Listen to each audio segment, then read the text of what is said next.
આયો રે આયો શ્રાવણ આવ્યો, સાથે ભક્તિનો મહિમા લાયો. દર્શકો, હું નિરંજન એસએ ન્યૂઝ ગુજરાતમાં કેમેરામેન કરણની સાથે તમારું હાર્દિક સ્વાગત કરું છું.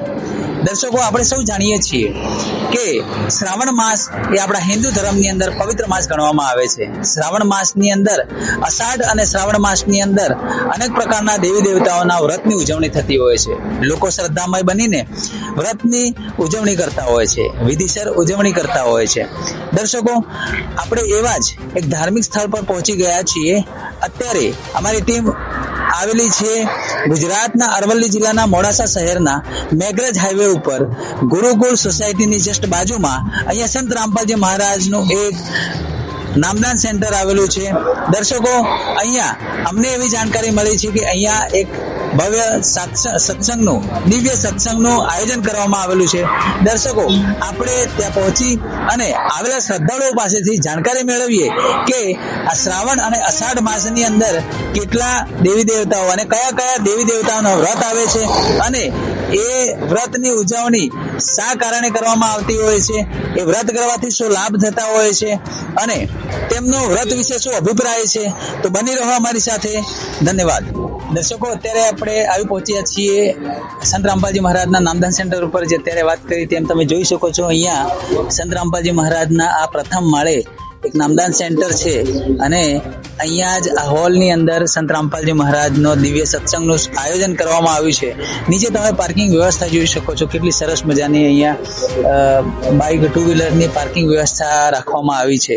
દર્શકો, ચાલો આપણે ઉપર જઈ અને આવેલા શ્રદ્ધાળુઓને મળીને જાણકારી મેળવીએ કે એમનો અનેક પ્રકારના આ શ્રાવણ માસની અંદર આવતા દેવી દેવતાઓના વ્રત વિશે એમનો શું અભિપ્રાય છે, એમનું શું કહેવું છે. તો દર્શકો, અષાઢી અને શ્રાવણ માસના જે વ્રતો વિશેની આપણે સંપૂર્ણ માહિતી માટે આપણે સાથે જોડાઈ ગયા છે. અહીંયા સંત રામપાલજી મહારાજના આધ્યાત્મિક સત્સંગની અંદર કેટલાક લોકો જે એમની સાથે નથી જોડાયેલા સ્થાનિકના લોકો પણ અહીંયા શ્રદ્ધાળુઓ સત્સંગ સાંભળવા માટે આવેલા છે.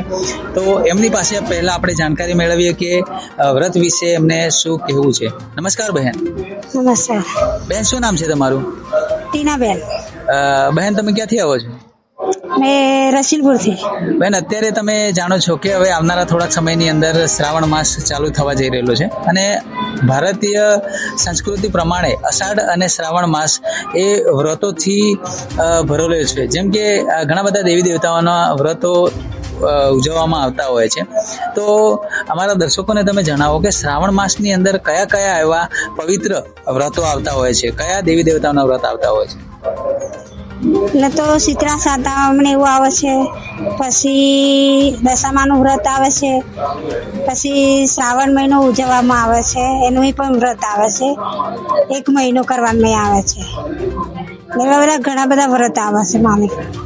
નમસ્કાર બા, શું નામ છે તમારું? કમલા. બહેન, ક્યાંથી આવો છો તમે? અમે જયડસથી આવે છે. વ્રત કરો છો? કરીએ છીએ. કયા કયા વ્રતો કરો તમે? અમે દશામાના વ્રત કરીએ, ચિત્રામાના વ્રત કરીએ, પછી શંકર ભગવાનનો 16 સોમવાર કરીએ. દેવી દેવતાનું સબનો વ્રત કરીએ છીએ. બહેન, અમારા દર્શકોને તમે જણાવો કે આ દરેક વ્રતો પાછળ કંઈક ને કંઈક આધ્યાત્મિક સ્ટોરી રહેલી હોય છે. તો શીતળા સાતમના વ્રત પાછળ કઈ એવી સ્ટોરી રહેલી છે?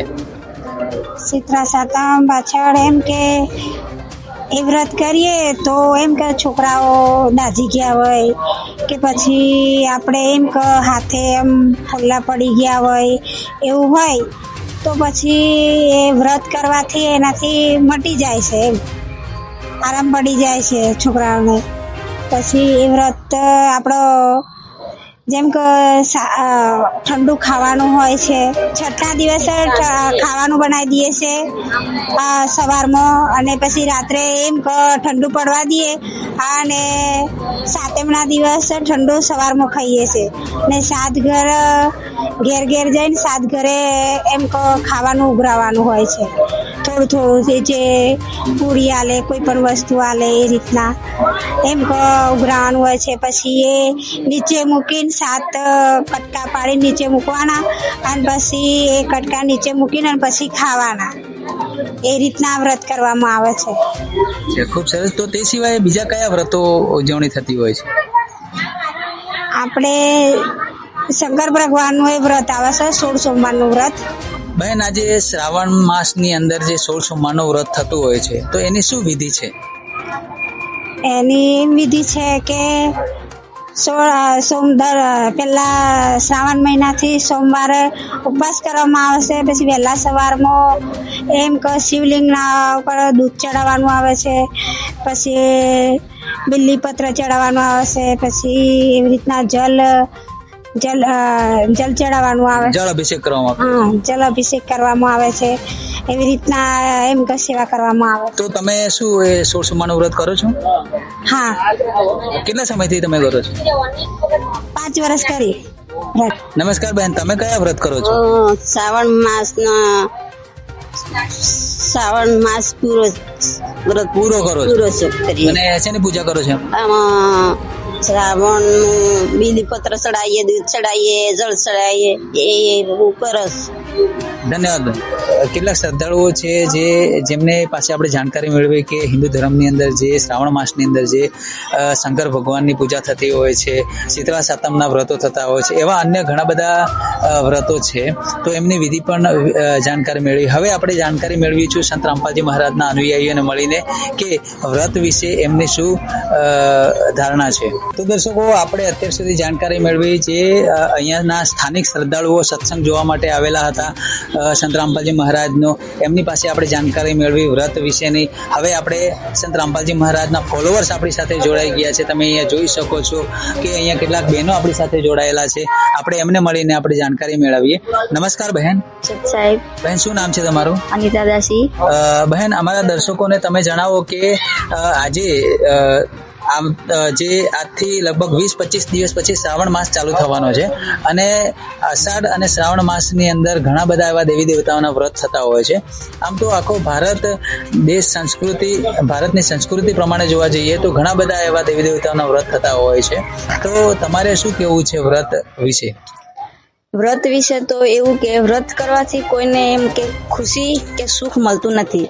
વ્રત કરવાથી ઉપરથી માણસોને ઘણી બધી હાનિ થાય છે. જેમ કે કહેલું છે કે ગરુડ પુરાણમાં પેજ નંબર 41 પર કે એકાદશીનું વ્રત કરવાથી માણસ કૂતરાનો જન્મ લે છે. બેન, તમારી પાસે એવો કોઈ પ્રમાણ ઠોસ છે કે તમે એમને જ કહો છો? હા, મારી પાસે ગરુડ પુરાણને પ્રમાણ છે. એમાં બતાવીશ કે ગરુડ પુરાણમાં મૃતકોનું ભોજન જે જમે છે તેમને ગરુડ પુરાણના પુસ્તક નંબર 41 પર તમે જોઈ શકો છો. मृतक को एकादशी का भोजन खाने वाला कुत्ता बनता है, देवताओं के भाग का भोजन खाने वाला मुर्गा बनता है, धन का लोभी ब्राह्मण देवता का पूजन करता है, उससे देवलय कहते हैं, वहाँ पितृ कार्य, हवन कार्य, श्राद्ध आदि में भोजन के योग्य नहीं है. ऐसा पापी घोर नरकों का उपभोग कर महापातकी बनकर इस पृथ्वी लोक में जाता है. એમને પ્રમાણ સહિત દર્શાવ્યું કે ગરુડ પુરાણની અંદર જે શ્રાદ્ધના જે વ્રત છે અને શ્રાદ્ધ દ્વારા જે કંઈ ભોજન કરવામાં આવે છે એનાથી કૂતરાનો જન્મ થાય છે. ઉપરથી આપણી તો દુર્ગતિ થાય છે, અહીંયા લાભ તો ક્યાં પરંતુ હાનિ થાય છે. એવા જ એક બીજા અહીંયા અનુયાયી છે, એમને આપણે મળીને જાણકારી મેળવીએ. નમસ્કાર બહેન. સાહેબ. બહેન, શું નામ છે તમારું? હર્ષદા દાસી. બહેન, અત્યારે એ તમે જાણો છો કે એક વિડીયો બની રહ્યો છે વ્રતના ઉપર, તો વ્રત વિશે તમારે શું કહેવું છે? સદગુરુ રામપાલજી મહારાજ જે તમને સત્સંગની અંદર વ્રત વિશે શું જાણકારી આપે? વ્રત કરવાથી કોઈ પણ ફાયદો નથી, ઉપરથી હાનિ થાય છે. તમે શ્રીમદ ભગવદ્ ગીતામાં જોઈ શકો છો, તેનું પ્રમાણ છે મારી જોડે. જોઈ શકો છો શ્રીમદ ભગવદ્ गीता पोरस गुरुपुर से जय दयाल गोयंक का अध्याय 6 श्लोक नंबर 16. हे अर्जुन, योग न तो बहुत खाने वाले का और न बिल्कुल खाने वाले का तथा न बहुत सहन करने के स्वभाव वाले का और न सदा जागने वाले का. यही सिद्ध होता है कि व्रत करवाથી કોઈ પણ ફાયદો નથી. આટલા વર્ષોથી આપણે વ્રત કરીને થાકી ગયા. આ જે બહેને પ્રમાણ બતાવ્યું છે ગઢ રામાયણ 230 પાના નંબર ઉપર અહીંયા ચોખ્ખા શબ્દ લખેલું છે કે એકાદશી 14 ઓર અષ્ટમી એતવાર મંગળવાર ઓર નવમી तीज चतुर्दशी करवा चौथी झूठे भरत बतावे पोथी. दर्शको करवा चौथ व्रत ना करવાનું પ્રમાણ અહીંયા ઘટ રામાયણ ની અંદર પણ ચોખ્ખા શબ્દે લખેલું છે. દર્શકો હજી પણ આપણી સાથે એક શ્રદ્ધાળુ છે, એમને મળીને આપણે બીજા પ્રમાણ સહિત કે આજે જે હિન્દુ ધર્મની અંદર આજે કેટલા બધા શ્રદ્ધાળુઓ આજે પ્રમાણ ના જાણવાના કારણે આજે વ્રતની અંદર પોતાના શરીરને ભૂખ્યો રાખે છે, પોતે ભૂખ્યા રહે છે અને જાગરણ કરતા હોય છે. એ એમની શ્રદ્ધા છે ત્યારે એ કરતા હોય છે, પરંતુ એ શ્રદ્ધા પાછળ આપણને ખરેખર જાણકારી નથી. એવા બીજા એક અહીંયા બહેન છે, એમને આપણે મળીને જાણકારી મેળવીએ. નમસ્કાર બહેન. નમસ્કાર. બહેન શું નામ છે તમારું? પાર્વતીદાસ. બહેન ક્યાંથી આવો છો તમે? અમે બિલોડાથી. બહેન અત્યારે આ તમારી સાથે જોડાયેલા કેટલાક બહેનો છે, એમને જે વાત કરી વ્રત વિશે, તો તમારે શું કેવું છે? વ્રત કરવા જોઈએ કે નહીં કરવા જોઈએ?